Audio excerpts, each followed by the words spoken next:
Pabigat ka lang, Mara. Wala kang kwenta ni hindi ka magkaanak.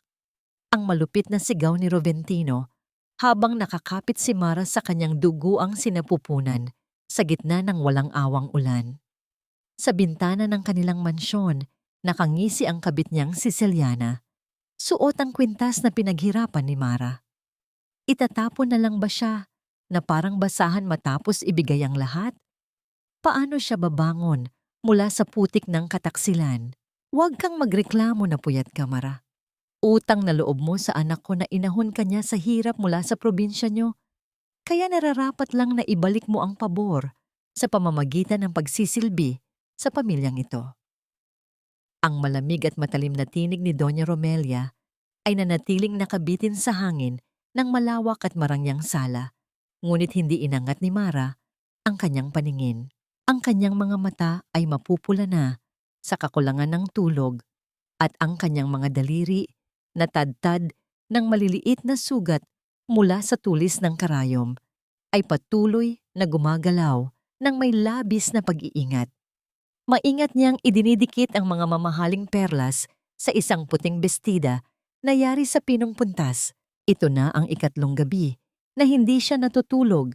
Iginugugol ang lahat ng kanyang lakas, talento, at kahit ang kaunting naipong pera para matapos ang pinakabagong koleksyon ng kumpanya ng kanyang asawang si Roventino. Para sa kanya, ang bawat tahi ay katumbas ng pagmamahal na iniaalay niya sa lalaking pinangakuan niya ng habambuhay.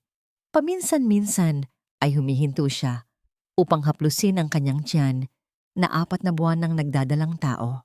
Ito ang lihim na nagbibigay sa kanya ng lakas. Isang sorpresang balak sana niyang ipagtapat kay Roventino sa araw ng anibersaryo nila. Sa kabilang dako ng mesa, umilaw ang telepono ni Roventino na naiwan nito nang pumasok ito sa banyo upang maligo. Isang mensahe ang lumitaw sa screen. Akala ni Mara ay mula ito sa isang importanteng kliyente kaya nilapitan niya ito upang silipin. Ngunit nang mabasa niya ang mga salita, tila tumigil sa pag-ikot ang mundo. Nakasulat sa mensahe mula sa isang nagngangalang Celiana ang pasasalamat nito. Sinabi nitong nasasabik na siyang isuot ang puting bestida na pinapatahi ni Roventino sa kanyang asawa. Dagdag pa rito, ang pagpapasalamat ng babae dahil ipinangalan sa kanya ang pinakabagong koleksyon ng mga disenyo na mismong si Mara ang nagpuyatan. Isang maliit at matulis na hapdi ang sumaksak sa daliri ni Mara. Dumulas ang karayom at tumulo ang isang patak ng sariwang dugo sa purong puting tela, ngunit mas matindi ang dugong umaagos mula sa kanyang nadurog na puso. Ang hangin sa loob ng kwarto ay biglang naging mabigat. Tila ninanakaw ang kanyang hininga. Namanhid ang kanyang mga binti at nanlamig ang buo niyang katawan.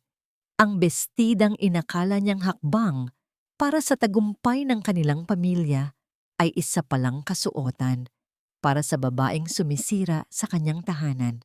At ang mga disenyong pinagpuyatan niya, ang kanyang sariling pagkakakilanlan, ay ibinigay lamang ng ganoon kadali sa ibang pangalan. Nang lumabas si Roventino mula sa pasilyo, nakita niya si Mara na nanginginig habang hawak ang telepono. Walang bahid ng gulat o takot sa mukha ng lalaki. Sa halip, marahas nitong inagaw ang telepono mula sa mga kamay ni Mara. "Bakit mo pinapakialaman ang gamit ko?" Naiinis na tanong ni Roventino. Ang kanyang mga mata ay walang nikatiting na pagsisisi. Sinubukan ni Mara na magsalita, ngunit nagbara ang kanyang lalamunan. Nang makahanap siya ng boses, ito ay basag at puno ng hinagpis. "Sino si Silviana?" "Roventino, asawa mo ako. Ibinigay ko ang lahat, ang ipon ko, ang pagod ko. Tapos malalaman kong ipinapangalan mo sa kabit mo ang mga gawa ko? At ang damit na ito, pinatahi mo sa akin para sa kanya?" Lumapit si Doña Romelia mula sa itaas ng hagdan. Ang kanyang muka ay nakakunot sa pandidiri. Imbes na pagsabihan ng kanyang nagkasalang anak, ibinaling ng matanda ang talim ng kanyang dila kay Mara. "Ano bang inaarte mo dyan, Mara? Pasalamat ka nga at pinatira ka pa namin sa mansyong ito. Wala ka namang ambag sa negosyo kundi ang manahis sa gilid. Hindi marunong umintindi ng malalaking kliyente ang isang probinsyanang katulad mo. At higit sa lahat, ilang taon na kayong kasal. Hanggang ngayon baog ka pa rin. Wala kang maibigay na tagapagmana sa pamilyang ito, kaya huwag kang magtaka kung naghahanap ng totoong babae ang anak ko. Tila sinampal si Mara ng nag-aapoy na yelo.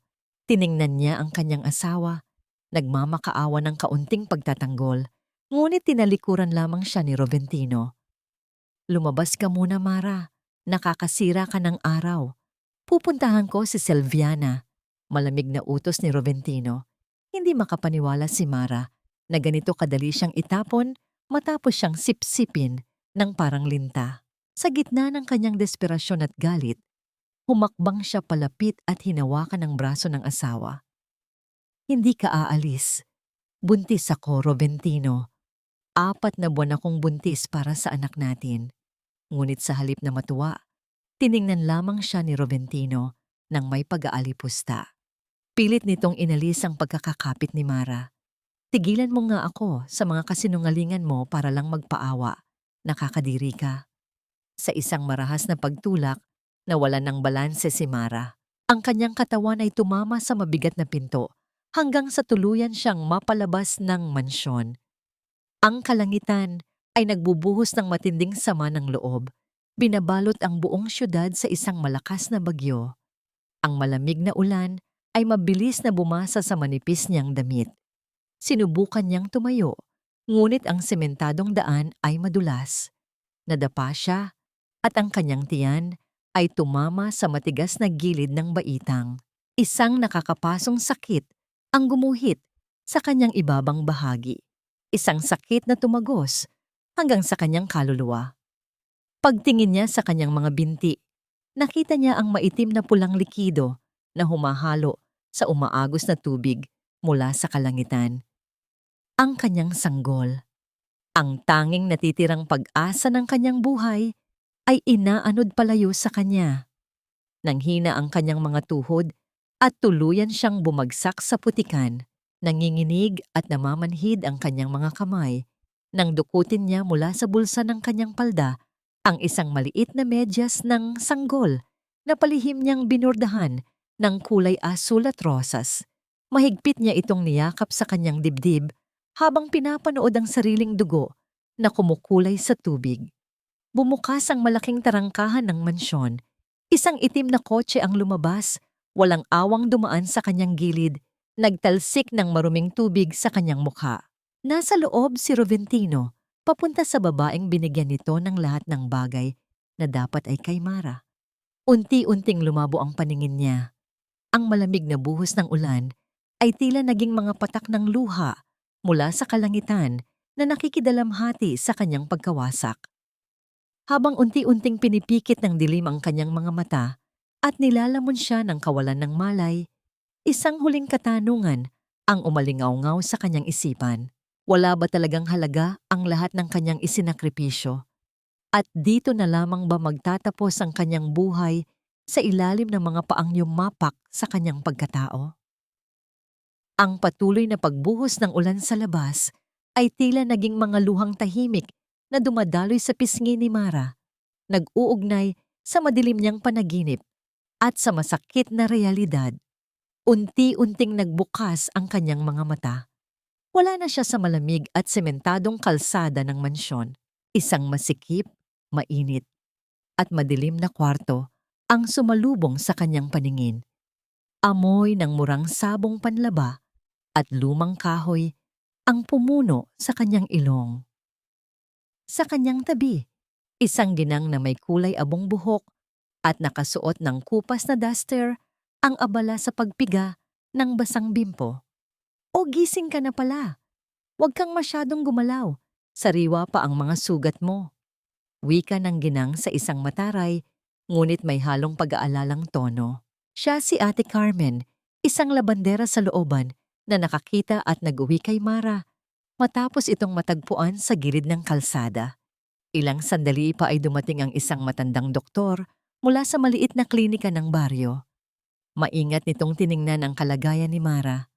Wala nang paligoy-ligoy nitong ipinaalam ang malagim na katotohanan. Nawala ang sanggol sa kanyang sinapupunan dahil sa matinding pagkaipit at pagdurugo, at ang kanyang katawan ay nagtamo ng malalang pinsala na mangangailangan ng mahabang panahon bago tuluyang maghilom. Hindi sumigaw si Mara. Wala siyang tinig na mailabas. Nananakit ang kanyang lalamunan habang ang kanyang nanginginig na mga kamay ay marahang gumapang patungo sa kanyang tiyan na ngayon ay napakalamig at walang buhay. Isang matinding kirot ang bumiyak sa kanyang dibdib. Pikit mata niyang hinayaan ang masaganang pag-agos ng luha na bumasa sa kanyang unan. Dinaramdam ang pangungulila sa isang anghel na hindi man lang niya nayakap. Sa gitna ng kanyang tahimik na pagluluksa, napansin niya ang isang nakatuping panyo sa gilid ng kanyang higaan. Ito ay yari sa mamahaling tela na may burdang inisyal sa gilid at may naiwang banayad na amoy ng mamahaling pabango ng isang lalaki. Imposibleng pagmamay-ari ito ni Ate Carmen. Isang malaking katanungan ang bumalot sa kanyang isipan kung sino ang nagmamay-ari nito at kung paano ito napunta sa kanyang tabi. Ngunit ang kanyang pag-iisip ay naputol nang muling lumakas ang buhos ng tubig mula sa kalangitan. Ang paghampas ng ulan sa yero ay nagpapanigaw sa kanyang mga alaala. Nakita niya muli ang duguang tubig, ang mapanghusgang mga mata ni Roventino at ang malamig na pagtalikod nito. Napahawak si Mara sa kanyang magkabilang tainga, namamaluktot ang katawan, pilit na nagtatago mula sa multo ng gabing iyon. Bumalik si Ate Carmen na may dalang isang mangkok ng umuusok na lugaw.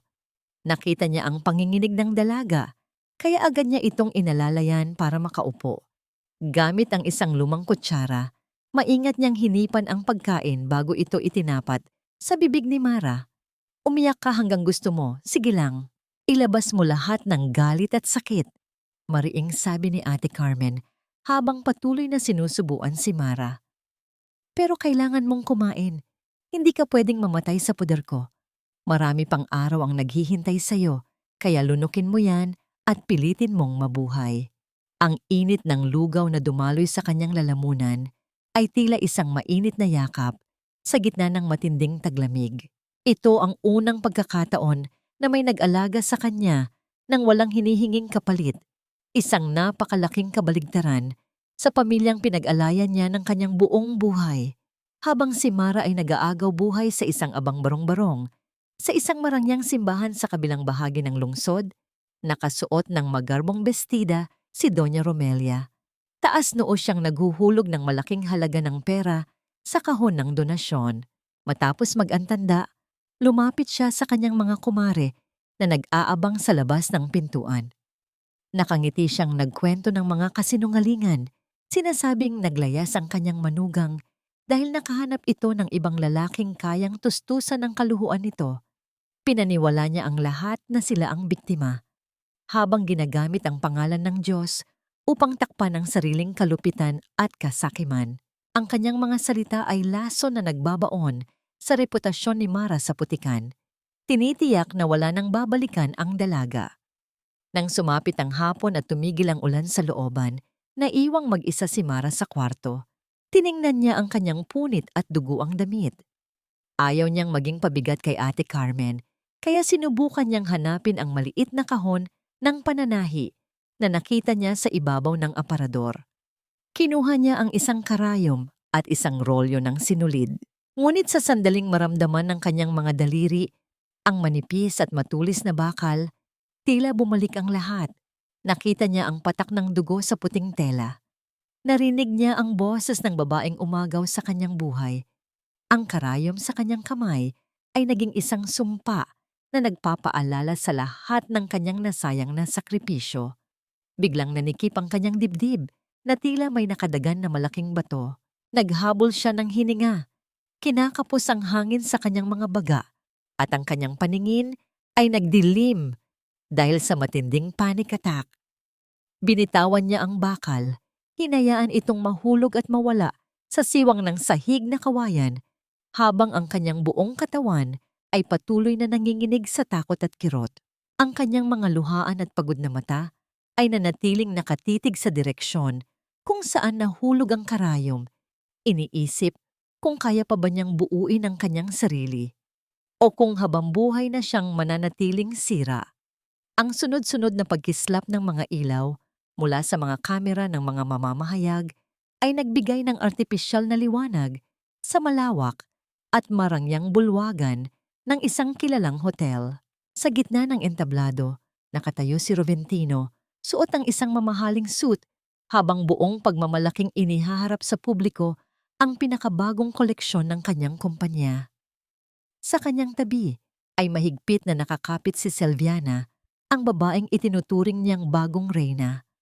Ang suot ni Silviana ay ang mismong puting bestida na tinuluan ng dugo at luha ni Mara. Ang damit na ginawa mula sa mga gabing walang tulog at nagdurugong mga daliri ng tunay na asawa. Sa unahang hilera ng mga panauhin, nakaupo si Doña Romelia kasama ang kanyang mga matataas na kaibigan sa lipunan. Umiinom siya ng mamahaling alak, habang walang habas na ipinagmamalaki ang babaeng umagaw sa pwesto ng kanyang manugang. Tinitigan niya ang mga kumare na may kasamang malapad at mapagmataas na ngiti. Pabulong niyang sinabi na iyan ang nararapat na maging asawa ng kanyang anak, isang babaeng may pinag-aralan at hindi magbibigay ng kahihiyan sa kanilang pamilya. Walang gatol niyang ikinalat ang kasinungalingan na ang dati nilang kasama sa bahay ay walang ginawa kundi ubusin ang kanilang pera at naglayas dahil sumama sa ibang lalaki. Ang mga mapanirang salitang ito ay madaling lumabas sa kanyang mga labi.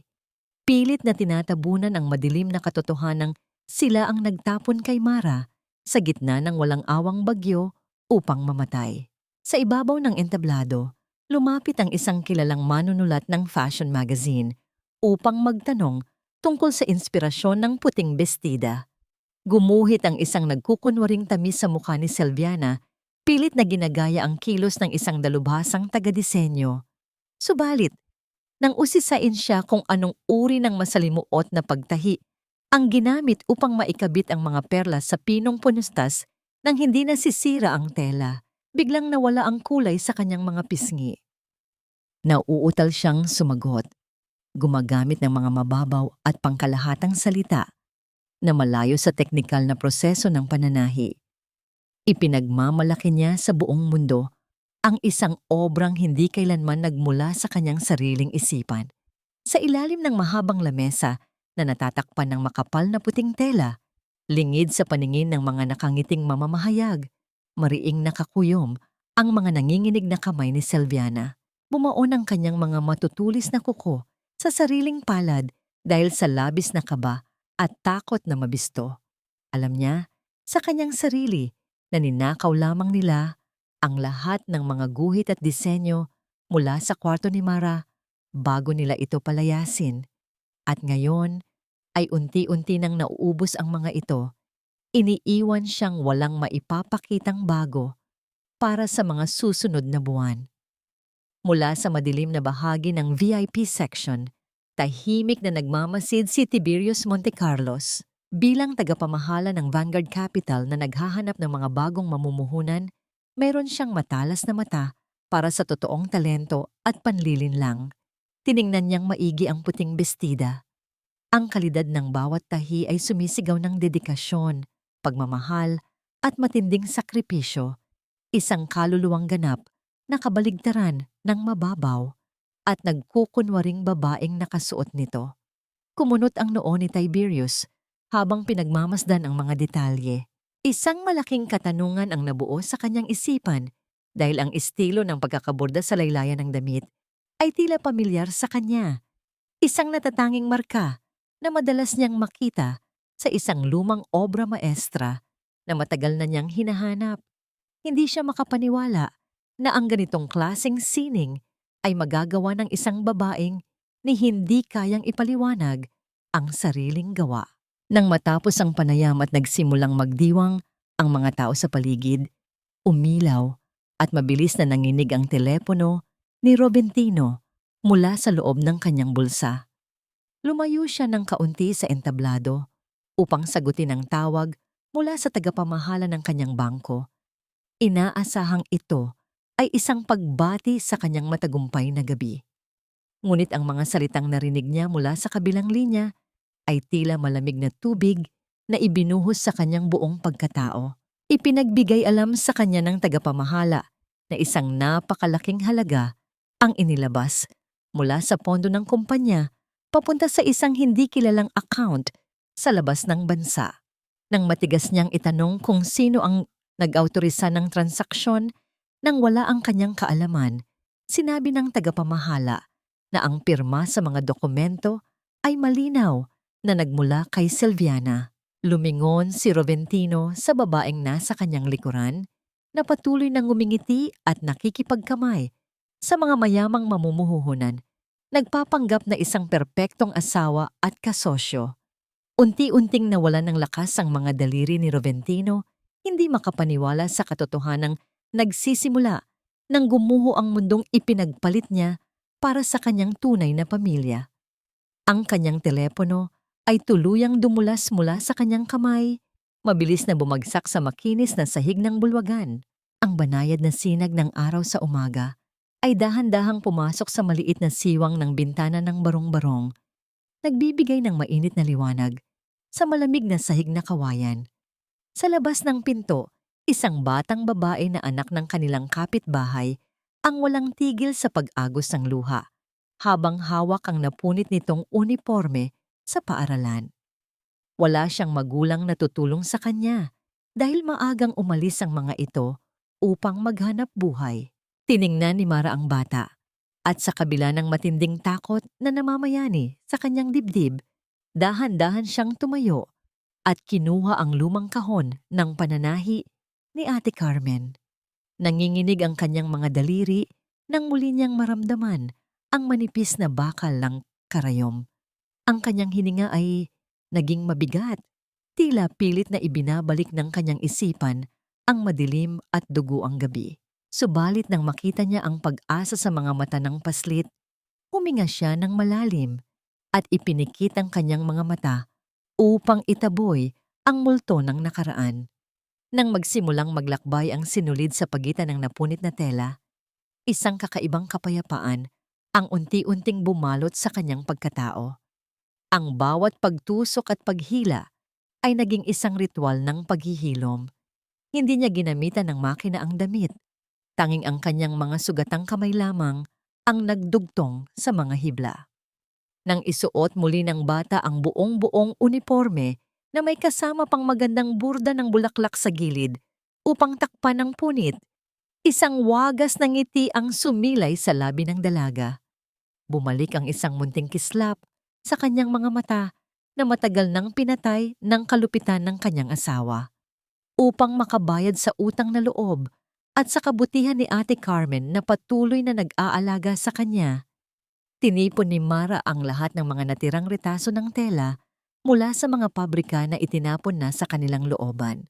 Hinugasan niya ang mga ito at matiyagang pinagtagpi-tagpi mula gabi hanggang madaling araw. Ginamit niya ang kanyang sining upang lumikha ng maliliit at magagandang bag, pati na rin ang mga matitibay na basahan na may kakaibang disenyo. Dinala niya ang mga ito sa isang maliit na bangketa sa palengke upang ibenta. Ang paligid ay puno ng mga taong nagmamadali, mga tinderong nag-aalok ng kanilang mga paninda, at siksikan na nagdudulot ng matinding init. Umupo si Mara sa isang sulok, tahimik na nag-aabang ng bibili habang nakayuko at itinatago ang kanyang muka sa ilalim ng isang lumang sombrero. Sa kabilang dako ng palengke, naglalakad si Tiberius Montecarlos. Suot ang isang simpleng puting polo at maong na pantalon. Malayo siya sa imahe ng isang bilyonaryong tagapamahala ng Vanguard Capital. Personal siyang naghahanap ng mga lokal na manggagawa at natatanging sining na maaari nilang iangat para sa kanilang bagong proyekto. Ang kanyang matalas na paningin ay nag-usisa sa bawat tindahan hanggang sa mahagip ng kanyang mga mata ang isang abang pwesto sa gilid ng kalsada. Lumapit si Tiberius at kinuha ang isa sa mga maliliit na bag na gawa sa retaso. Sinuri niya ang pamamaraan ng pagtahi, ang kalidad ng pagkakagawa, ang tibay ng bawat buhol, at ang malikhaing pagdudugtong ng mga kulay ay hindi pangkaraniwan. Sumasalamin ito sa isang dalubhasang kamay na kayang gawing ginto ang isang simpleng basura. Miss, magkano ang lahat ng paninda mo? Bibilin ko ang buong tinda mo para sa araw na ito. Magalang at mahinahong tanong ni Tiberius gamit ang wikang hindi nagpapakita ng anumang pagmamataas. Nag-angat ng paningin si Mara. Ang kanyang mga mata, na puno pa rin ng bakas ng kalungkutan at pangamba, ay sinalubong ang kalmado at seryosong tingin ng lalaki.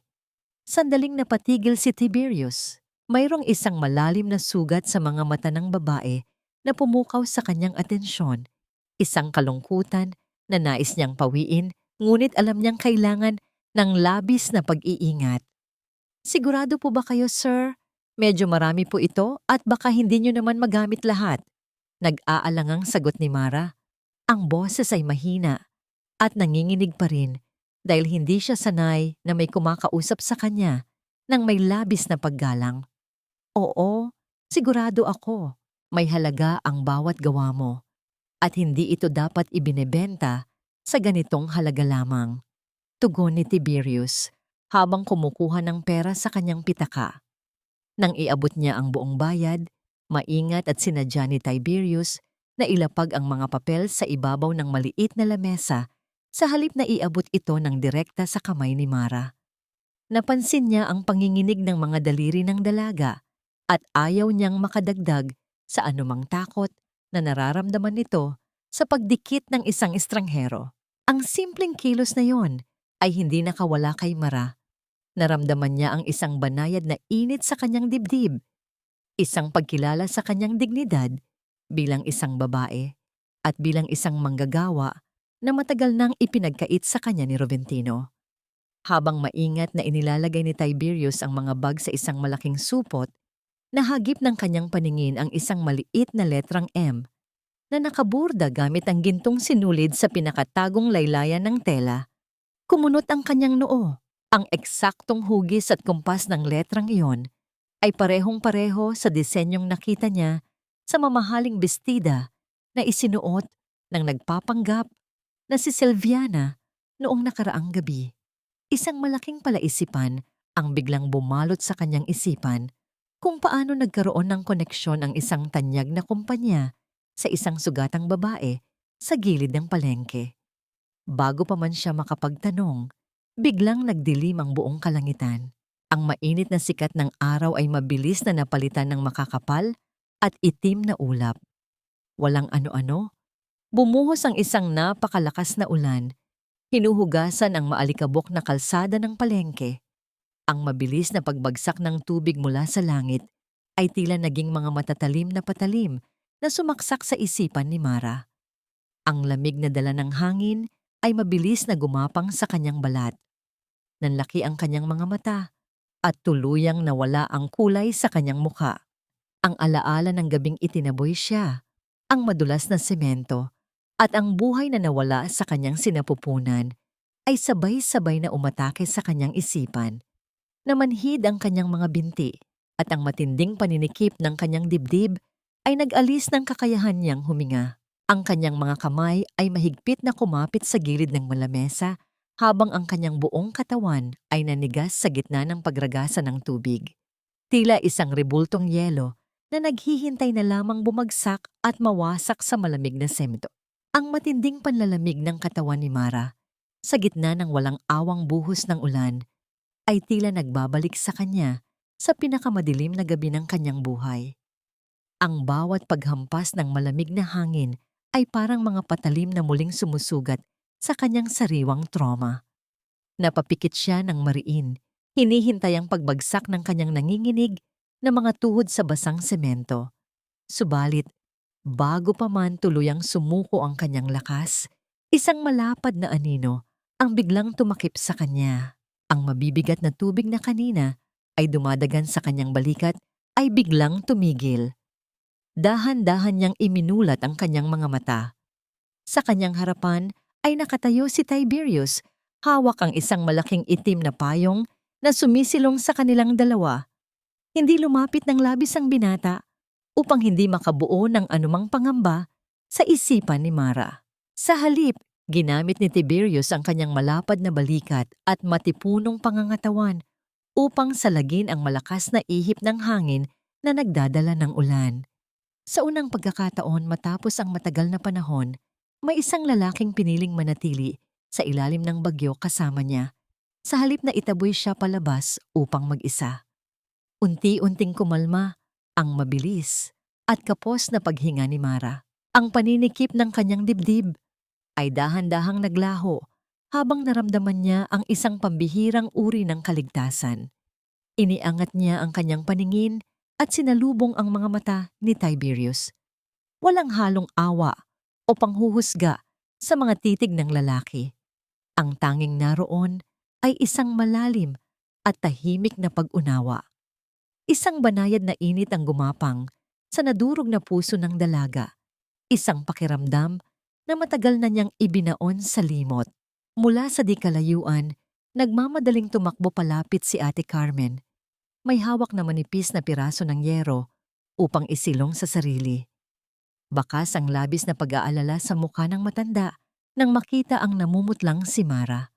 Agad na bumati si Tiberius nang may buong paggalang, ipinapaalam na ligtas ang dalaga. Upang hindi na maulanan ang mag-ina pauwi, nagpasya si Tiberius na ibigay ang kanyang payong. Ngunit bago niya ito iabot, inilabas ng binata ang kanyang malinis na panyo at maingat na pinunasan ang basa at madulas na hawakan ng payong. Siniguro niyang tuyo ito bago ipasa kay Mara, isang napakaliit ngunit napakatamis na detalye upang hindi maramdaman ng dalaga ang lamig ng bakal sa kanyang nanginginig na mga daliri. Take this card. Kailangan ko ng isang taong may ganyang klaseng talento sa kumpanya namin. Mahinahong wika ni Tiberius, gamit ang natural, ngunit formal na pananalita. Isa itong trabaho bilang bespoke tailor. Ikaw ang magdidikta ng halaga ng sining mo. Maghihintay ako sa tawag mo kung handa ka na. Habang nag-uusap sila, lingid sa kanilang kaalaman, isang lalaking nakasuot ng murang sombrero ang nagmamasid mula sa isang madilim na eskinita ng palengke.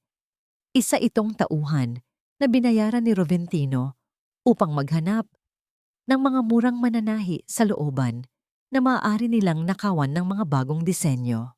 Sinubukan nitong aninawin ang mukha ng babaeng kausap ng bilyonaryo, ngunit ang malapad na likuran ni Tiberius ay nagsilbing isang matibay na pader na tuluyang nagtago kay Mara mula sa mapanirang mga mata ng nakaraan.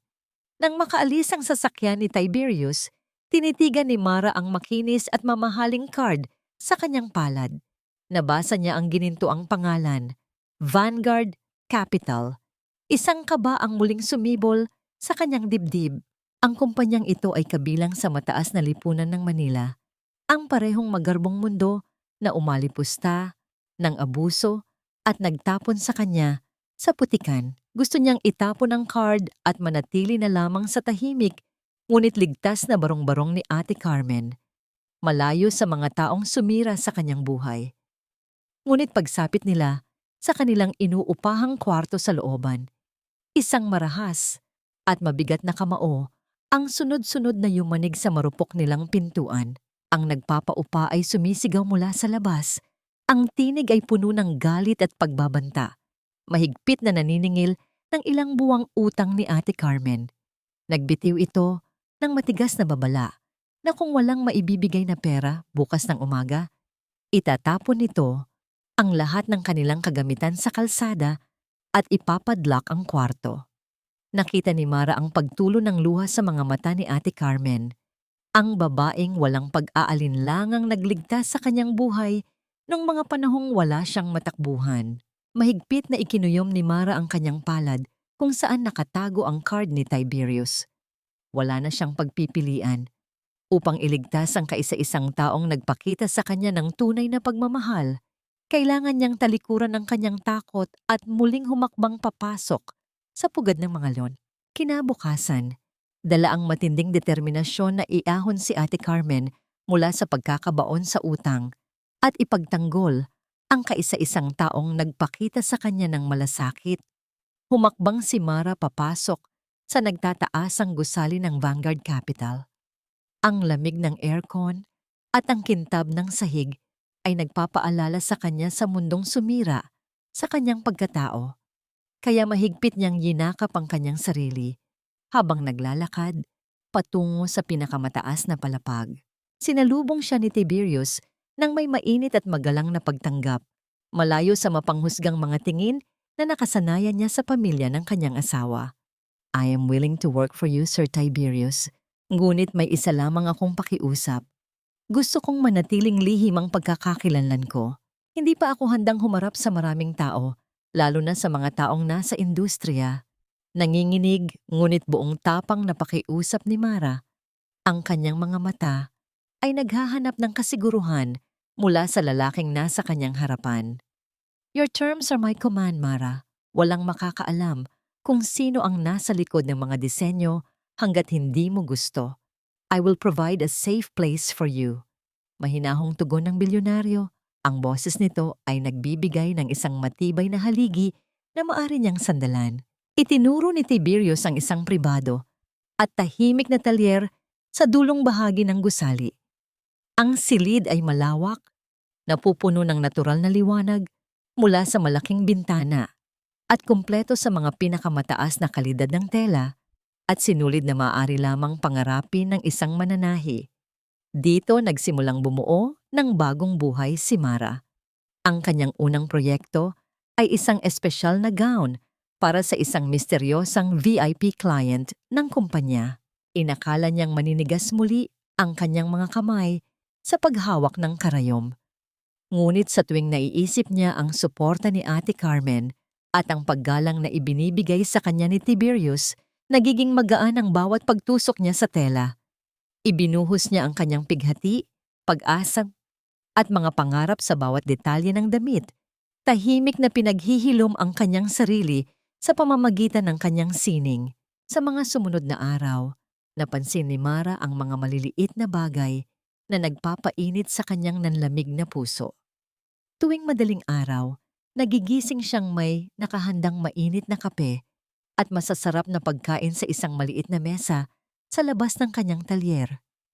Hindi kailanman nang himasok si Tiberius sa kanyang espasyo, ngunit palagi nitong ipinaparamdam na hindi siya nag-iisa. Isang hapon, habang maingat na sinusukatan ni Mara ang isang manikin upang matiyak ang perpektong hubog ng gown, nag-angat siya ng paningin at nakita ang refleksyon ni Tiberius sa malaking salamin.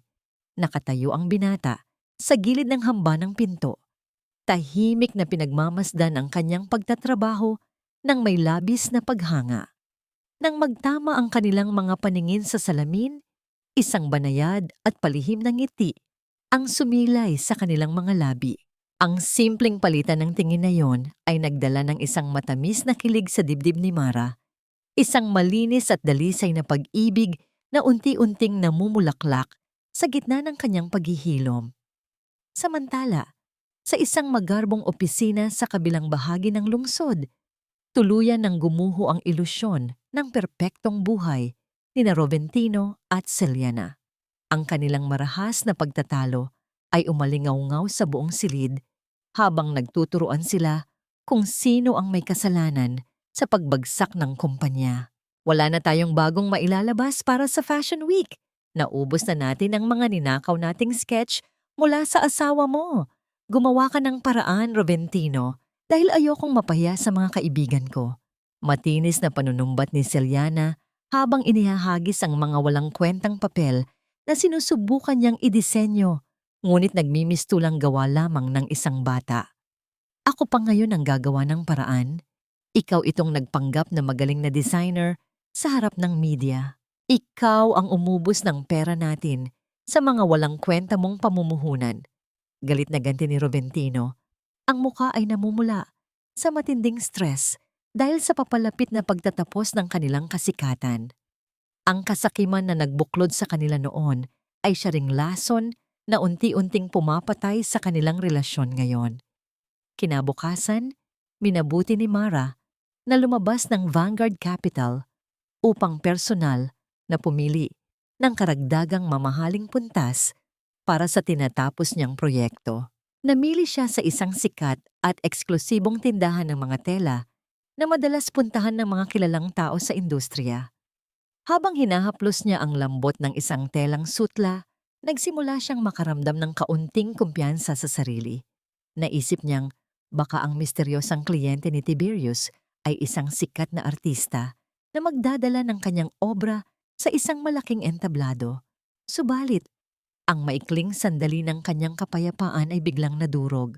Mula sa kabilang pasilyo ng tindahan, isang pamilyar at matinis na boses ang pumailan lang sa hangin, nagrereklamo at nanliliit ng mga tindera. Mga walang silbi, iyan ba ang kalidad ng telang ibebenta niyo sa akin? Hindi niyo ba kilala kung sino ako at kung gaano kaperpekto ang manugang ko na si Silviana?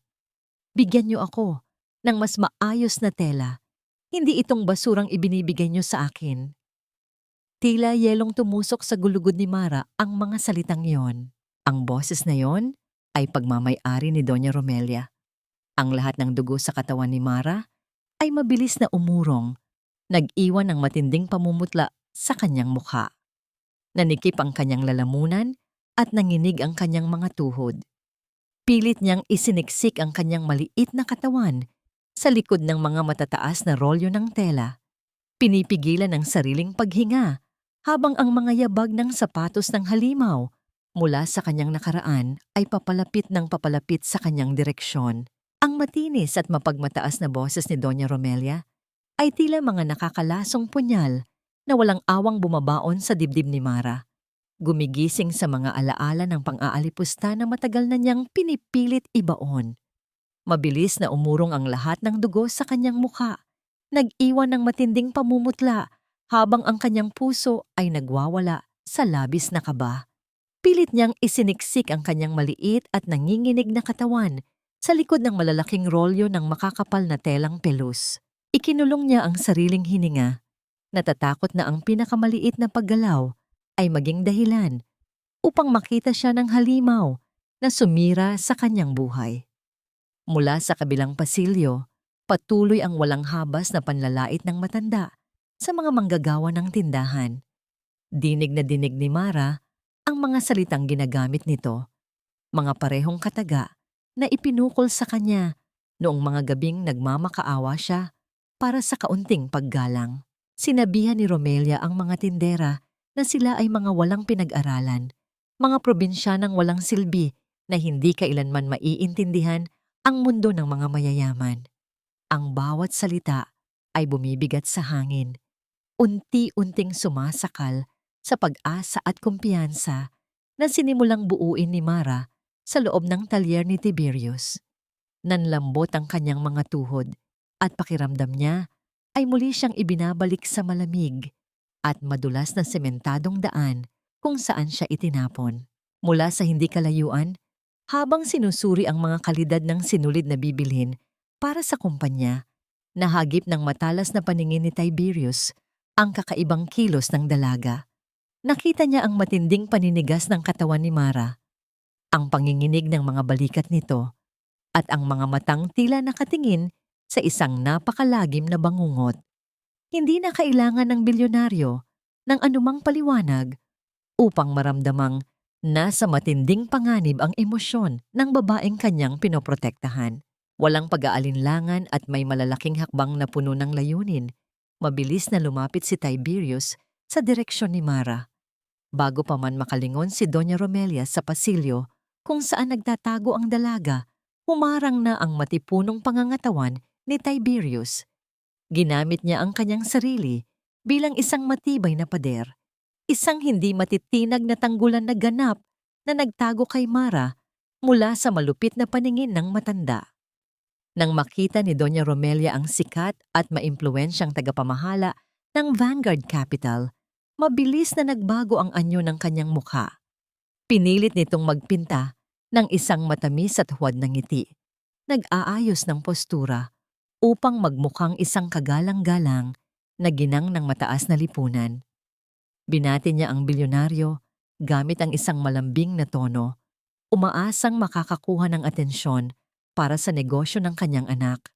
Ngunit sinalubong lamang siya ni Tiberius ng isang malamig, seryoso, at nakakapasong titig. "Excuse me, madam, but I believe true elegance is not measured by the price of the fabrics you buy, but by the basic manners you show to working people. You are causing an unnecessary scene." Mahinahon ngunit matalim na pangaral ni Tiberius.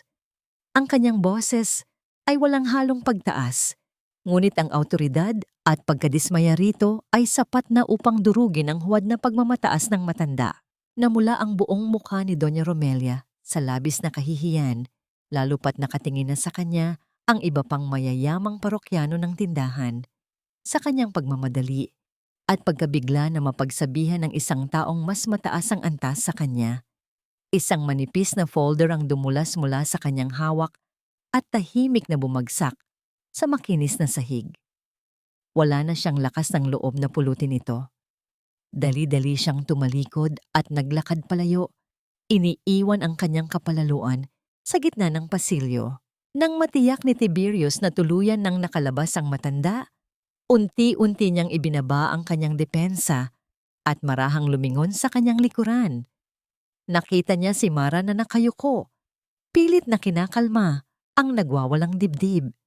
Nanginginig na iniangat ni Mara ang kanyang kamay at mahigpit na kumapit sa laylayan ng mamahaling Amerikana ni Tiberius. Ang pagkakahawak na yon ay puno ng desperasyon, tila isang taong nalulunod na nakahanap ng nag-iisang sanga na magliligtas sa kanyang buhay. Hindi inalis ni Tiberius ang kamay ng dalaga. Sa halip, maingat at puno ng respeto niyang ipinatong ang kanyang malapad na palad sa nanginginig na balikat ni Mara. Ang banayad na init mula sa kanyang kamay ay unti-unting nagpabagal sa mabilis na paghinga ng dalaga. Ipinaparamdam niya rito na ligtas ito, na walang sino man ang maaaring manakit dito hanggat siya ang nasa harapan nito. Isang tahimik na luha ng pasasalamat ang kumawala mula sa mga mata ni Mara. Dinaramdam ang isang uri ng pag-ibig at proteksyon na hindi nanghihingi ng anumang kapalit. Nang tuluyan ng kumalma si Mara, bumaba ang paningin ni Tiberius sa folder na naiwan ng ginang sa sahig. Yumuko siya upang pulutin ito, naisip na marahil ay mga dokumento ito ng negosyo. Ngunit nang mabuksan niya ang takip, bumungad sa kanya ang mga lumang papel na naglalaman ng mga napakagagandang dibuho ng mga bestida. Sinuri niya ang mga linya at kurba ng bawat disenyo hanggang sa tumigil ang kanyang mga mata sa ibabang bahagi ng papel. Naroon ang eksaktong kumpas ng kamay na nakita niya sa mga maliliit na bag sa palengke. Ang natatanging letrang M. Dahan-dahang nag-angat ng paningin si Tiberius at tumitig sa mga mata ni Mara. Ang kanyang isipan ay naglalakbay sa libu-libong katanungan. Pilit na pinagdurugtong ang babaeng puno ng trauma, ang pamilyar na sining ng matalas na pananahi, at ang ugnayan nito sa pamilya ng lalaking nag-angkin ng mga disenyong ito. Habang nakatitig sa inosente, ngunit sugatang mukha ng dalaga, isang malalim na misteryo ang patuloy na bumabagabag sa kanyang puso. Naghihintay ng tamang panahon upang tuluyang mabunyag ang katotohanan sa likod ng reyna na nagkukubli sa mga retaso ng nakaraan. Ang pagtitig ni Tiberius sa pirma na M na nasa lumang papel ay nag-iwan ng isang mabigat na katahimikan sa pagitan nila ni Mara.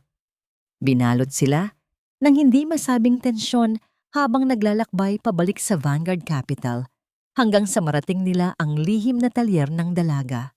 Dahan-dahang inilapag ni Tiberius ang folder sa ibabaw ng malawak na lamesa, kasama ng mga mamahaling tela na halos tapos ng gawing obra ni Mara. Ang mga lumang guhit at ang bagong likha ay magkatabing nakalatag. Dalawang saksi sa isang buhay na puno ng sakripisyo at ninakaw na pagkakakilanlan.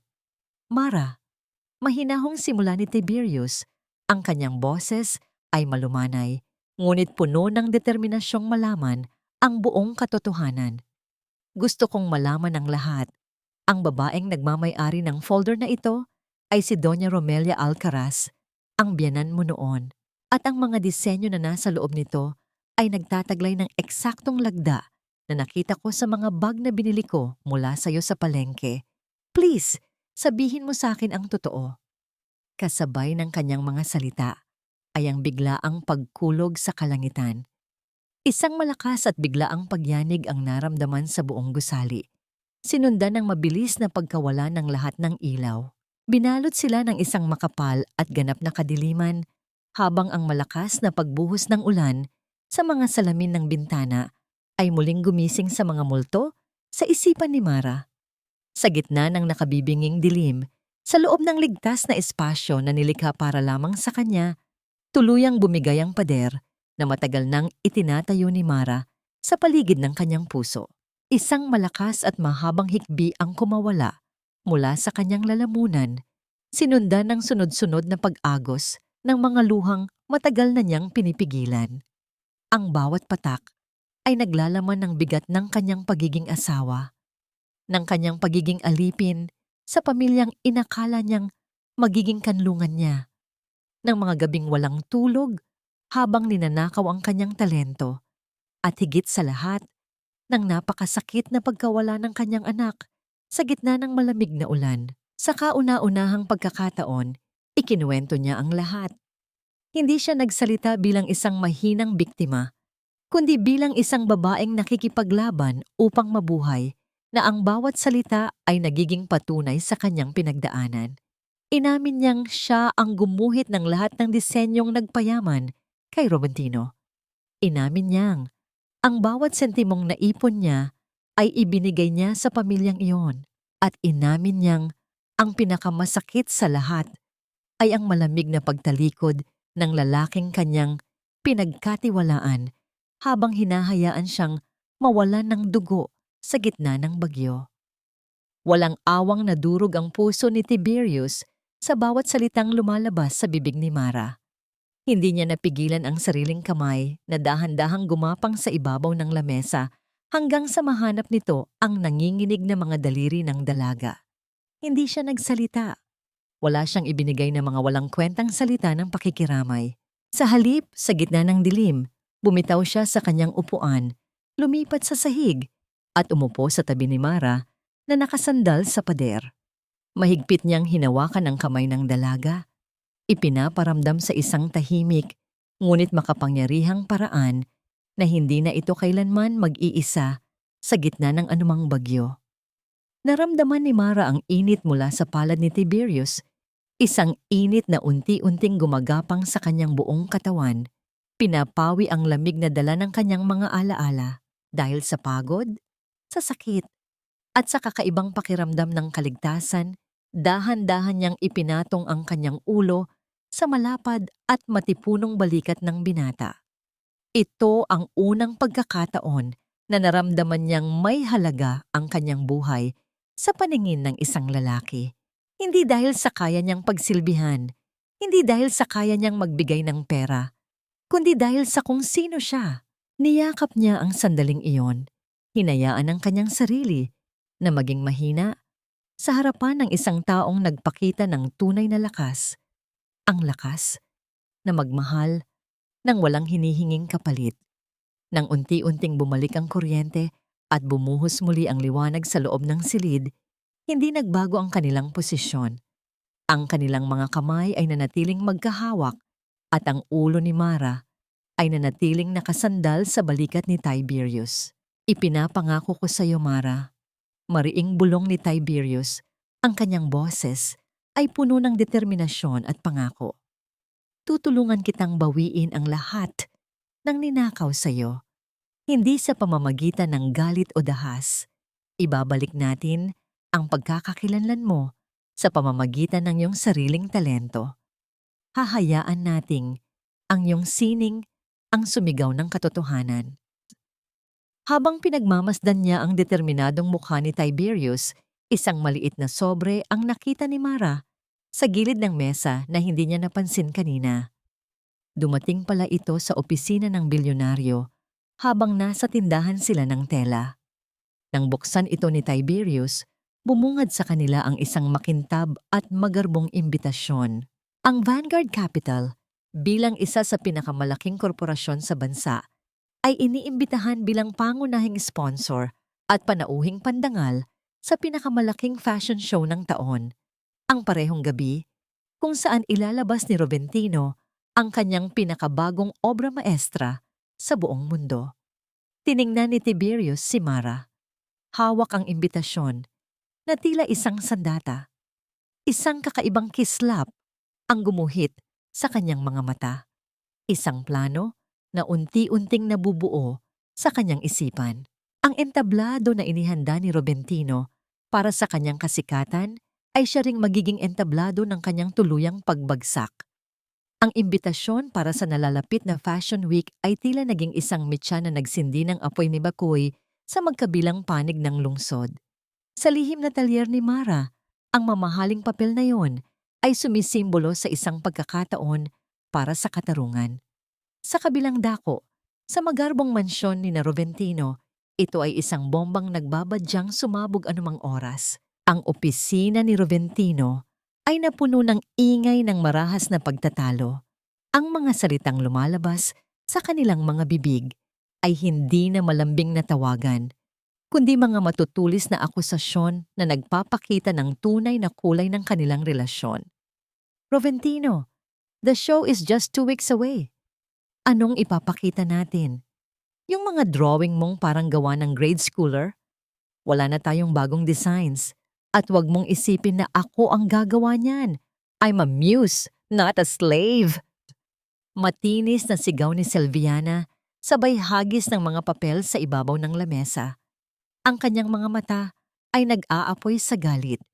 Hindi dahil sa pagbagsak ng kumpanya, kundi sa takot na masira ang kanyang imahe sa mataas na lipunan. Upang lalong idiin ang kanyang kapangyarihan, humingi si Silviana ng napakalaking halaga ng pera mula kay Roventino. Sinabi niyang gagamitin niya ito upang palihim na kumuha ng isang ghost designer mula sa ibang bansa. Ngunit ang katotohanan, ang pera ay gagamitin niya para sa sarili niyang interes. Palihim siyang nakikipag-ugnayan sa isa pang mayamang lalaki. Inililipat ang lahat ng natitirang yaman ni Roventino sa isang pekeng negosyo na magiging daan para sa kanyang pagtakas. Ang kanyang pagmamahal ay isang palabas lamang at ang kasakiman ang siyang tunay na nagpapatakbo sa kanyang pagkatao. Sa sala ng mansyon, nagsimulang makaramdam ng kakaibang kaba si Doña Romelia. Hindi na niya gusto ang asal ng babaeng ipinalit niya kay Mara. Sanay siyang siya ang reyna sa pamamahay na lahat ng kanyang sabihin ay nasusunod. Sinubukan niyang gamitan si Silviana ng parehong gaslighting na ginamit niya kay Mara, mga salitang puno ng panunumbat at pagpaparamdam ng utang na loob. Ngunit hindi umubra ang kanyang lason. Mas matapang, mas walang modo, at mas sakim si Silviana. Sinagot nito ang matanda ng pabalang. Ipinamumukha sa kanya na wala siyang karapatang mag-utos dahil hindi siya ang nagpapasok ng pera sa pamilya. Isang gabi, nanghihinayang na napatingin si Doña Romelia sa marumi at magulong kusina kung saan nagkalat ang mga mamahaling plato na pinagkainan ni Silviana. Naalala niya ang mga umaga kung saan laging may nakahandang mainit na kape at malinis na tahanan na inihahanda ni Mara. Sa isang maikling sandali, isang anino ng pagsisisi ang dumaan sa kanyang isipan. Ngunit mabilis din itong napalitan ng matinding galit dahil sa kahihiyang idinudulot sa kanya ng bagong reyna ng mansyon. Habang unti-unting nagkakagulo ang pugad ng mga ahas sa tahimik na talyer ng Vanguard Capital, isang matatag na plano ang nabubuo. Sa tulong at suporta ni Tiberius, napagpasyahan ni Mara na siya mismo ang lilikha ng pinakamatinding pasabog ng gabi. Bilang isang lihim na kalahok, sa ilalim ng pangalan ng Vanguard, siya ang gagawa ng finale dress, isang obra maestra na magpapakita sa buong mundo kung sino ang tunay na may-ari ng talento. Ang bawat hibla ng tela ay pipiliin. Ang bawat tahi ay maglalaman ng kanyang kwento. At ang kabuuang disenyo ay magiging isang sampal sa mukha ng mga taong umapak sa kanyang pagkatao. Isang gabi, lingid sa kaalaman ng lahat, palihim na inutusan ni Silviana ang isang estranghero. Binayaran niya ito ng malaking halaga upang nakawin ang pinakabagong sketch na inihahanda ng Vanguard para sa Fashion Week. Naisip niyang ito na ang huling pagkakataon upang makapagnakaw ng isang henyong disenyo bago siya tuluyang tumakas. Sa ilalim ng kadiliman ng gabi, isang anino ang tahimik na nakapasok sa lihim na talyer ni Mara. Ang silid ay walang tao, ngunit sa gitna nito ay nakalatag ang isang napakagandang tela, isang mamahaling seda na kumikinang kahit sa kaunting liwanag ng buwan na tumatagos sa bintana. Ito ang telang gagamitin ni Mara para sa kanyang pinakamahalagang obra. Hawak ng anino ang isang matalim at kumikinang na gunting. Ang kanyang paningin ay nakatutok sa gitna ng tela. Itinaas niya ang kanyang kamay, handang sirain ang nag-iisang pag-asa ni Mara na mabawi ang kanyang buhay, handang gutayin ang pangarap na muling binubuo ng dalaga mula sa mga pira-piraso ng kanyang nakaraan. Ang kislap ng gunting sa dilim ay nag-iwan ng isang malalim at hindi na maibabalik na sugat. Kinabukasan, dala ang isang tasa ng mainit na kape at isang pusong puno ng pag-asa.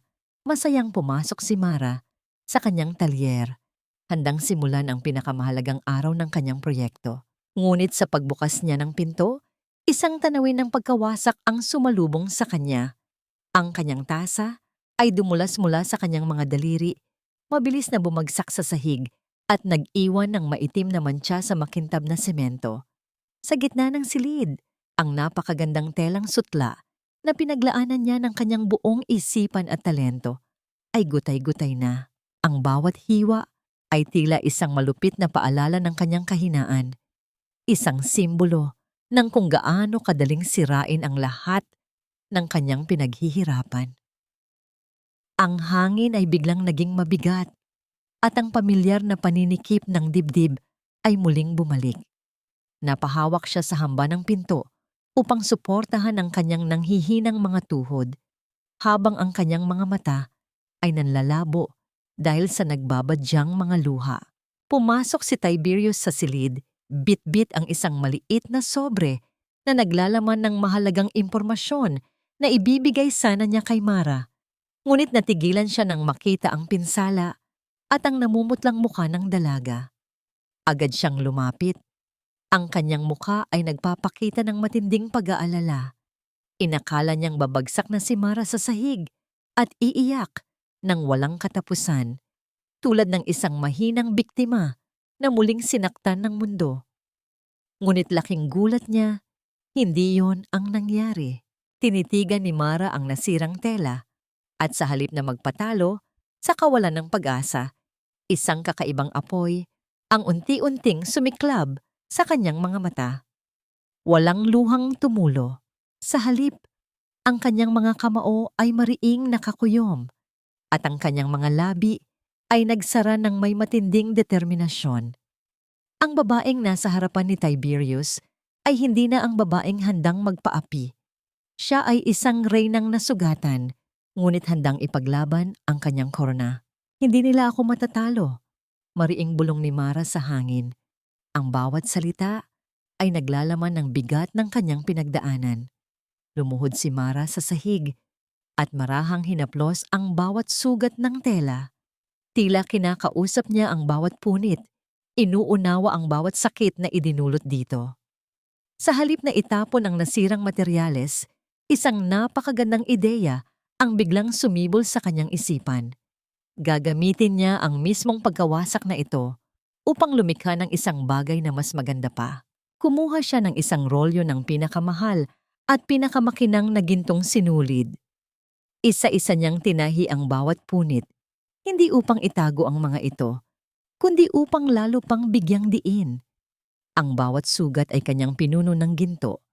Ginagawang bahagi ng kabuuang disenyo ang pagkasira. Ito ay kahalintulad ng sinaunang sining ng kintsugi, kung saan ang mga basag na banga ay binubuo muli gamit ang ginto. Pinaniniwala ang mas nagiging maganda at matatag ang isang bagay matapos itong mabasag. Ang damit na kanyang nililikha ay hindi na lamang isang simpleng kasuotan. Ito ay naging isang buhay na testamento ng kanyang sariling kwento, isang simbolo ng pagbangon mula sa pagkawasak. Dumating si Ate Carmen dala ang isang bayong ng mga lumang retaso at isang maliit na pananghalian para sa dalaga. Nang makita niya ang determinasyon sa mga mata ni Mara, hindi na siya nagtanong pa. Tahimik siyang umupo sa tabi nito at nagsimulang tumulong sa pagtatahi. Ipinapakita ang hindi matatawarang kapangyarihan ng pagkakaisa ng mga kababaihan na nagtutulungan sa gitna ng unos. Hindi maalis ni Tiberius ang kanyang paningin kay Mara. Ang kanyang puso ay nag-uumapaw sa labis na paghanga. Ang babaeng minamahal niya ay hindi lamang isang mahusay na mananahi. Siya ay isang tunay na mandirigma. Nang matapos ang mahabang araw at halos mabuo na ang obra maestra, marahang lumapit si Tiberius kay Mara. Kinuha niya ang kamay ng dalaga, ang kamay na puno ng mga sugat mula sa walang tigil na paghawak ng karayom, at marahan itong dinala sa kanyang mga labi. Isang magalang, mainit, at puno ng pagmamahal na halik ang kanyang iginawad sa likod ng kamay ni Mara. Isang tahimik na pagpupugay sa kanyang hindi matatawarang kasipagan at katatagan. "You are a queen, Mara. And tomorrow, the whole world will bow down to you." Mariing wika ni Tiberius, ang kanyang mga mata ay nangungusap ng isang pangakong hindi kailanman mabibigo. Hawak pa rin ni Tiberius sa kanyang bulsa ang sobre na dapat sana ay ibibigay niya kanina. Naglalaman ito ng mga larawan mula sa CCTV na malinaw na nagpapakita kung sino ang pumasok sa talyer noong nakaraang gabi. Ngunit napagpasyahan niyang ibigay na lamang ito kapag tapos na ang lahat. Sa ngayon, ang tanging mahalaga ay ang matapos ang obrang magpapabagsak sa lahat ng kanilang mga kaaway. Kinabukasan, nagsimula na ang pinakahihintay na gabi ng Fashion Week. Ang bulwagan ay napuno ng mga maimpluwensyang tao, mga mamamahayag, at mga kritiko mula sa iba't ibang panig ng mundo. Sa backstage, nakangisi si Roventino at Celiana. Kampanteng sila ang magiging bida ng gabi, walang kamalay-malay sa bagyong paparating. Habang tinatawag na isa-isa ang mga kalahok upang ihanda ang kanilang mga modelo, ang kanilang mga mukha ay puno ng huwad-huwad na pagmamalaki at kasabikan. Ang marangyang bulwagan ay napupuno ng halimuyak ng mga mamahaling pabango at ang mahinang bulungan ng mga piling panauhin mula sa iba't ibang panig ng mundo. Ang bawat sulok ay kumikinang sa ilalim ng mga dambuhalang chandelier, habang ang sunod-sunod na pagkislap ng mga kamera ng mga mamamahayag ay nagmimistulang mga bituing bumabagsak sa entablado. Sa backstage, halos hindi mapakali si Roventino at Celiana. Suot ang kanilang pinakamagarbong kasuotan, pilit nilang itinatago ang kaba sa likod ng mga huwad ng ngiti. Inilabas nila ang kanilang koleksyon, mga damit na bagaman magaganda ay tila kulang sa kaluluwa at halatang hango lamang sa mga lumang disenyo na pinagtagpi-tagpi ng walang malalim na pag-unawa. Sa kabila nito, taas noo silang naglakad sa entablado, kumakaway sa madla at naniniwalang sila ang magiging reyna at hari ng gabi. Sa gitna ng hilera ng mga hurado, nakaupo si Doña Romelia. Suot ang kanyang pinakamahal na alahas, handang saksihan ang tagumpay ng kanyang anak. Nakikipagpalitan siya ng mga mapagmataas na tingin sa kanyang mga kumare. Tila ba hawak na nila ang buong industriya ng fashion sa kanilang mga kamay. Ngunit ang lahat ay nagbago ng mamatay, ang lahat ng ilaw sa bulwagan. Ang katahimikan ay naging napakabigat. Tila ba ang lahat ay nakikiramdam sa isang hindi maipaliwanag na tensyon. Isang malakas at awtoritadong boses ang umalingawngaw sa paligid. Ipinapakilala ang huling kalahok para sa gabi. Ang lihim na taga-disenyo ng Vanguard Capital na sinasabing yayanig sa pundasyon ng sining ng pananahi. Dahan-dahang bumukas ang mga ilaw, nakatutok ang lahat ng liwanag sa dulo ng entablado. Doon, lumitaw ang isang anyo na nagpatigil sa paghinga ng lahat. Lumabas ang isang modelo Suot ang kintsugi dress. Ang bawat hibla ng telang sutla ay nagtataglay ng mga gintong guhit na tila mga ugat na nagdudugtong sa mga sugat ng tela. Ang mga pinsalang sadyang ginawa ng mga kamay ng kasamaan ay naging mga daluyan ng kumikinang na ginto, nagbibigay ng isang kagandahang hindi kailanman nakita ng sinuman. Matapos ang modelo, dahan-dahang humakbang palabas ang tunay na may akda ng obra maestrang iyon. Hindi siya ang babaeng madungis at basahang itinapon sa gitna ng ulan. Hindi siya ang babaeng nanginginig sa takot at nagmamakaawa para sa pag-ibig. Ang babaeng naglalakad ngayon sa gitna ng entablado ay si Mara, isang reyna sa sarili niyang karapatan, nag-uumapaw sa ganda, kakisigan at isang uri ng dignidad na hindi kayang bilhin ng salapi. Suot niya ang isang simpleng ngunit napaka-eleganteng itim na damit na lalong nagpalitaw sa kanyang maputing balat at sa kislap ng kanyang mga mata. Akay siya ni Tiberius Montecarlos na naglalakad sa kanyang tabi ng may labis na pagmamalaki at pagpupugay. Tila ba ipinapakita sa buong mundo na ang babaeng ito ang kanyang pinakamahalagang kayamanan.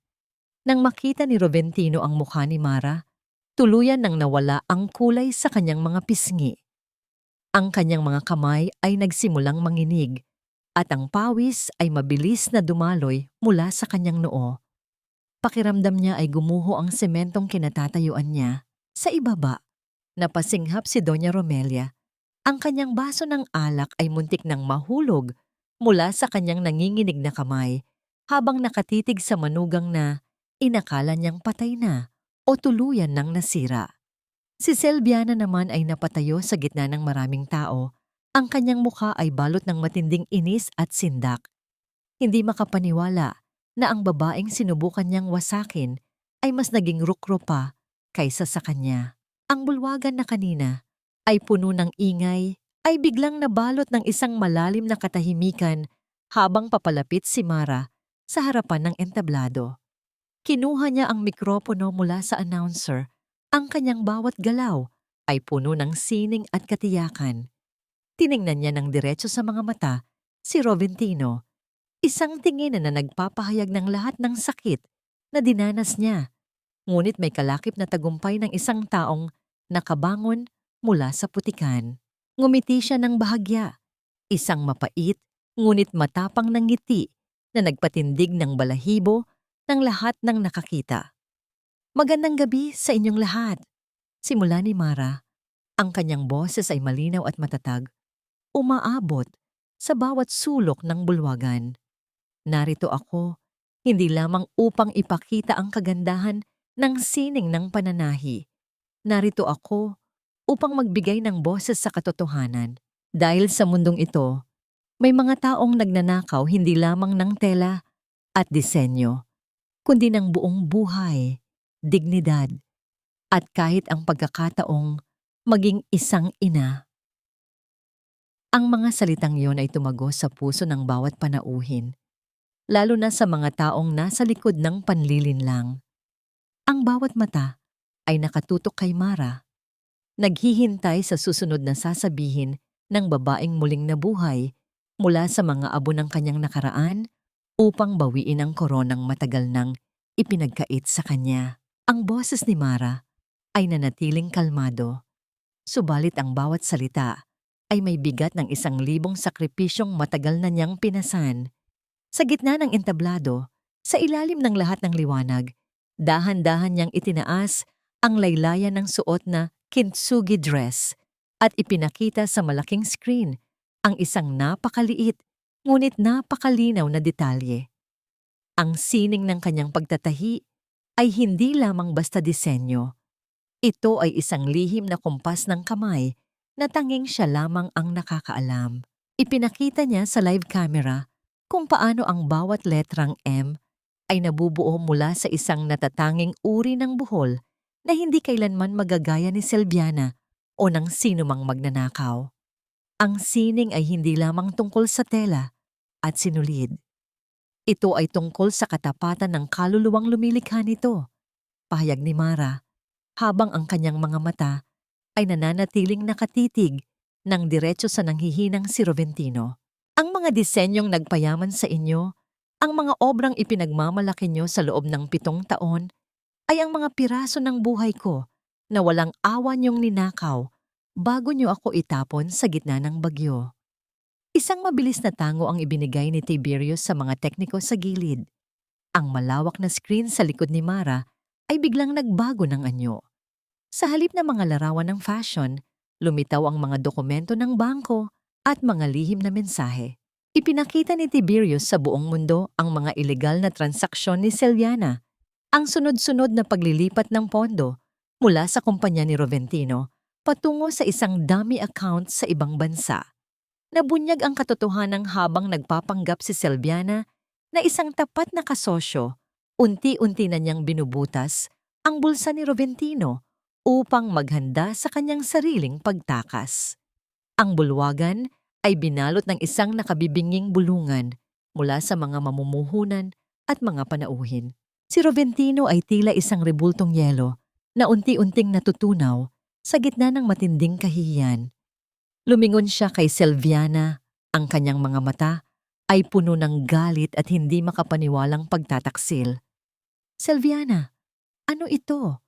Totoo ba ang mga ito? Nanginginig at basag ang boses na tanong ni Roventino.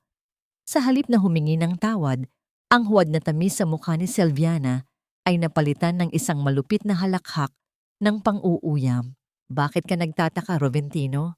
Ganyan ka rin naman kay Mara, di ba? Ninakawan mo ang asawa mo, kaya huwag kang magreklamo kung ninakawan din kita. Masyado kang naging kampante sa talinong hindi naman sayo. Nagsimulang magkaroon ng gulo sa itaas ng entablado habang nagsumbatan ang dalawang magnanakaw sa harap ng lahat ng kamera.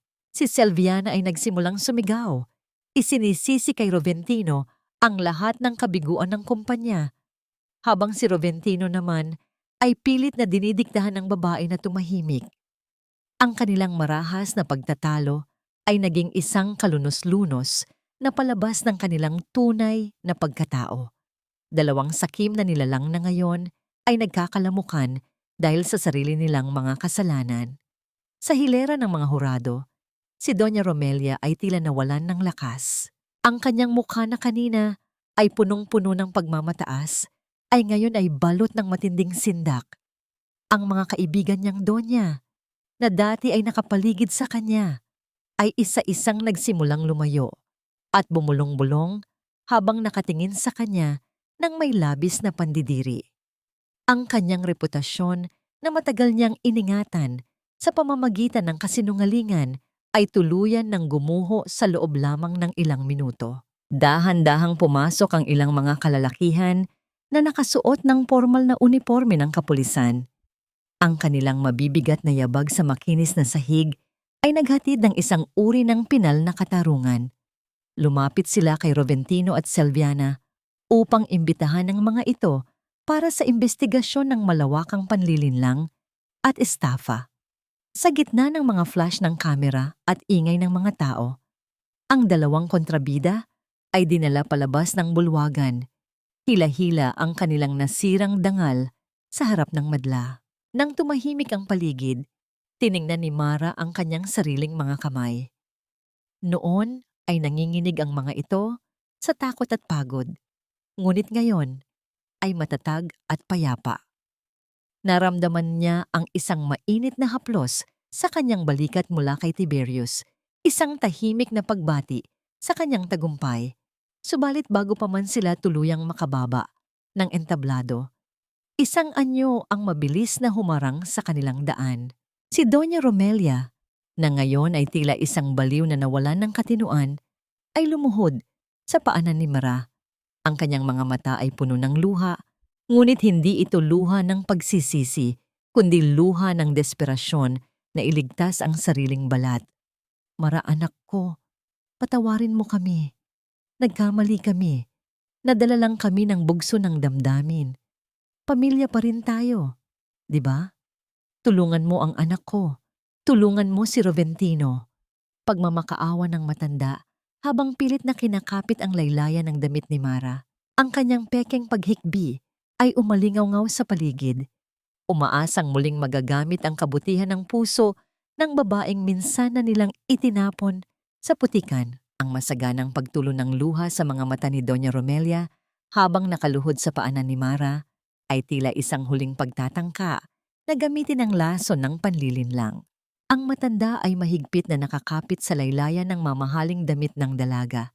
Ang kanyang mga kamay ay nanginginig sa desperasyon habang ang kanyang boses ay puno ng huwad na pagsisisi. Ginamit niya ang mga pamilyar na salitang matagal nang naging tanikala sa leeg ni Mara, ang mga paalala tungkol sa Diyos, ang tungkulin sa pamilya at ang inaasahang pagpapakita ng kabutihang loob sa kabila ng lahat. Mara, anak ko, pamilya pa rin tayo. May takot ka sa Diyos.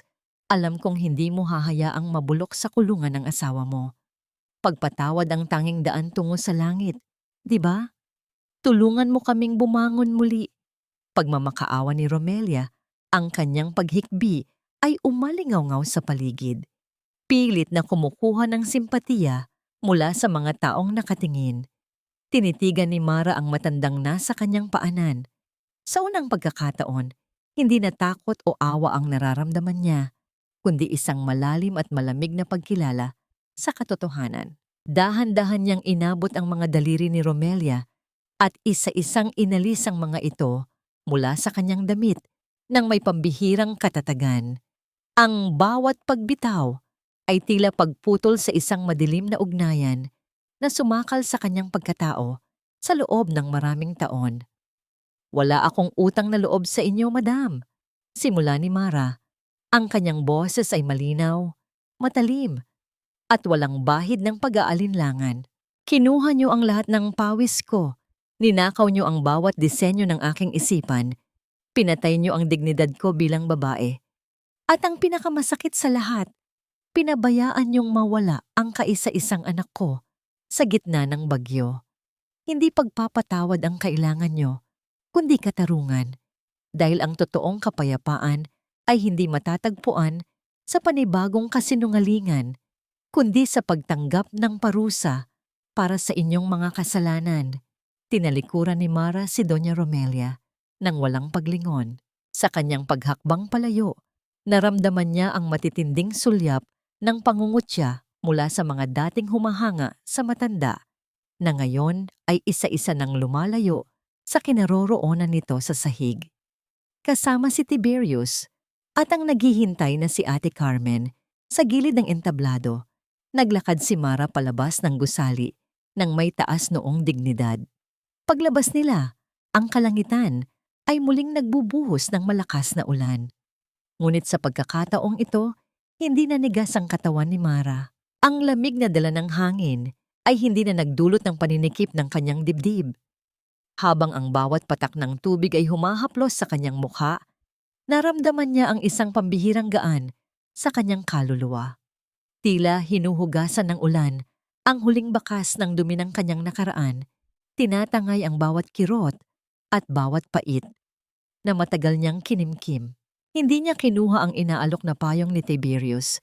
Sa halip, lumakad siya sa gitna ng ulan, nakapikit ang mga mata at nakangiti ng may tunay na kalayaan. Tumigil sila sa gitna ng isang malawak na hardin malapit sa pasilyo ng gusali.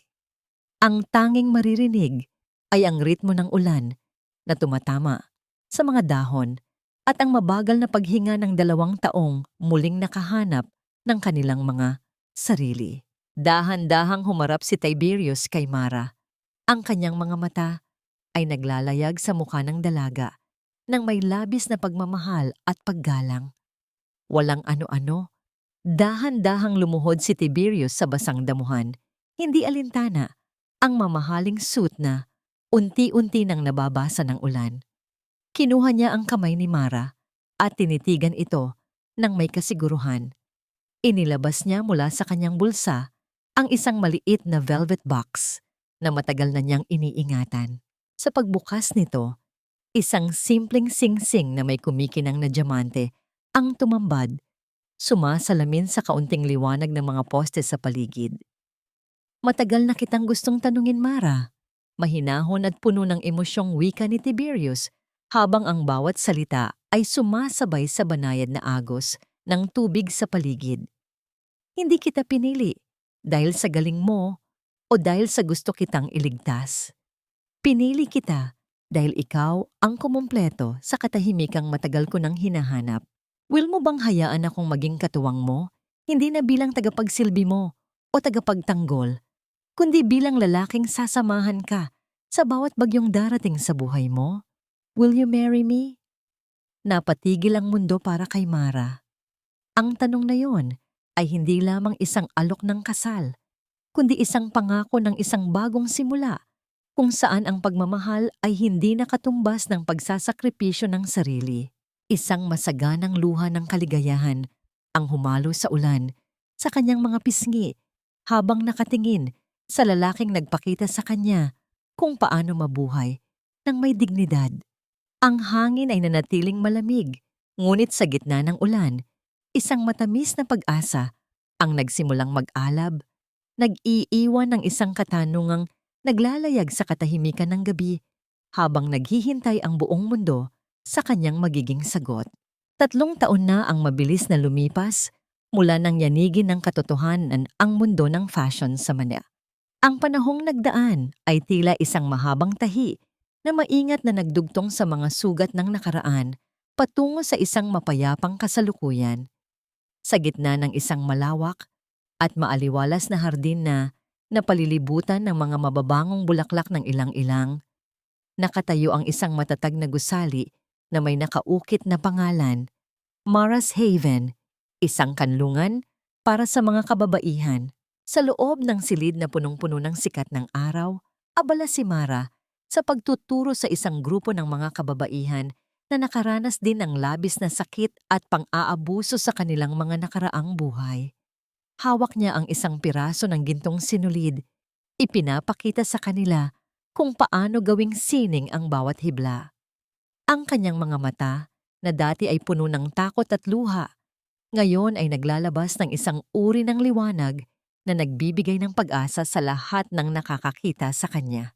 Kasama niya sa pamamahala si Ate Carmen, na ngayon ay nagsisilbing punong tagapangalaga ng foundation.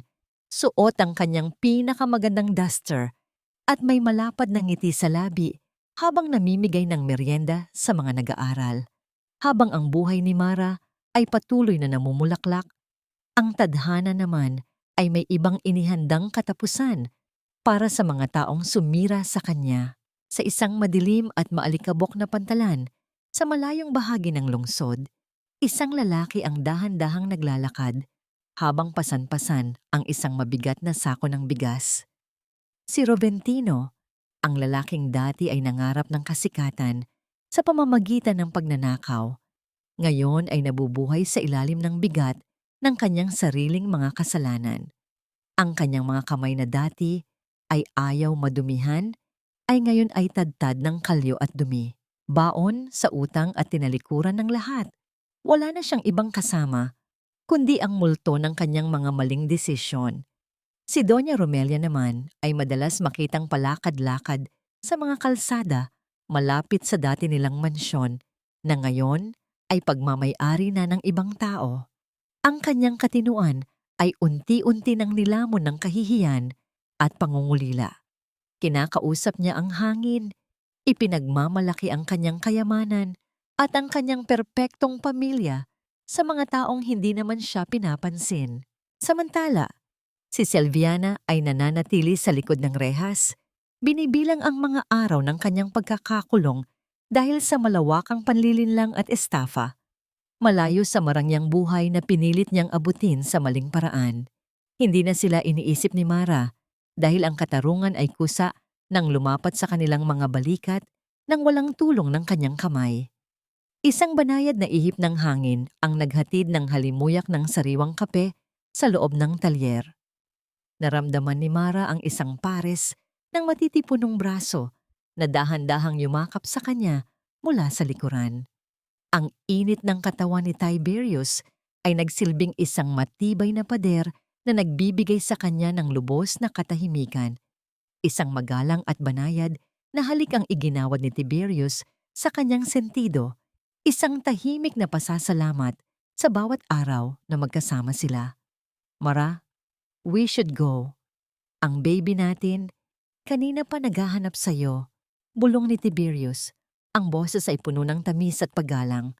Mula sa pintuan, isang maliit na batang babae na may parehong mga mata ni Mara ang masayang tumatakbo palapit. Ang kanyang munting tawa ay tila isang musika na nagpawi sa lahat ng sakit ng nakaraan.